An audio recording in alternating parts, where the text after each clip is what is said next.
নমস্কার বন্ধু, আমি রাজু আপনাদের সঙ্গেই আছি। থাম্বনেইল দেখে বুঝতেই পেরেছেন আজকের ডেস্টিনেশন কি। পূর্ব বর্ধমানের হাটগোবিন্দপুর অঞ্চলে এসে হাজির হয়েছি, যেটা শক্তিগড় থেকে 7 কিলোমিটার এবং বর্ধমানের রেল স্টেশন বা নবাবহাট থেকে প্রায় 17 কিলোমিটার দূরে এই হাটগোবিন্দপুর। শ্রী শ্রী ঠাকুর নবকৃষ্ণ আশ্রম, যেটা হাটগোবিন্দপুর বাস স্টপেজ থেকে 5 মিনিট হাঁটা পথ। দোল পূর্ণিমা উপলক্ষে এখানে একটি সপ্তাহব্যাপী অনুষ্ঠান অনুষ্ঠিত হয়। 3 দিন ধরে হরিনাম ও 7 দিন ধরে এখানে মেলা থাকে। আমরা প্রথমেই কিছু শিশু শিল্পীর অঙ্কন দেখলাম। আশ্রমের মূল ফটকের সামনেই এসে হাজির হয়েছি। এবার একটু আশ্রমটা ঘুরে দেখে নিই।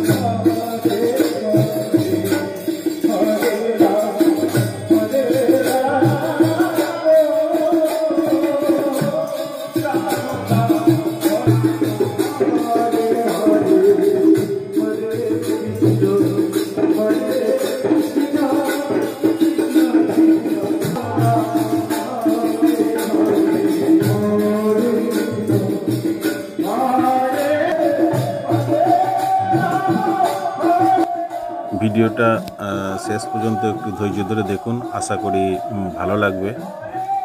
এই আশ্রমের পাশেই আছে বাউল সম্রাট সাধন বৈরাগ্যের বাসভবন।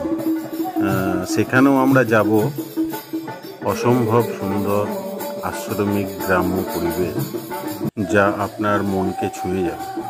বছরে একটা বার এই দিনে এখানে আসা যেতেই পারে। বহু পুরানো ছবি সাধন বাবার আখড়াতে দেখতে পেলাম, সেই ছবি আমি আপনাদেরকে দেখাবো। আমি অনুষ্ঠানের 3 দিনের মাথায় এখানে এসেছিলাম, তো সেই সময় জনসমাগম অনেকটা কম ছিল। এখানকার প্রাকৃতিক সৌন্দর্য অসম্ভব সুন্দর।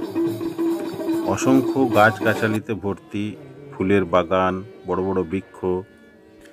যারা পূর্ব বর্ধমানের বাসিন্দা তাদের উদ্দেশ্যে বলি, আপনারা একবার এখানে এসে দেখে যেতেই পারেন। কথা দিচ্ছি ভালো লাগবে।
ভক্তগণদের আহারের ব্যবস্থা হচ্ছে, সেটা তো দেখতেই পেলেন। এবার আমরা সাধন বৈরাগের বাসভবনের দিকে যাচ্ছি। দেখতে থাকুন, আশা করি ভালো লাগবে।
কেমন লাগলো লাইক আর কমেন্ট করে অবশ্যই জানাবেন। সুস্থ থাকুন, ভালো থাকুন, আবার দেখা হবে।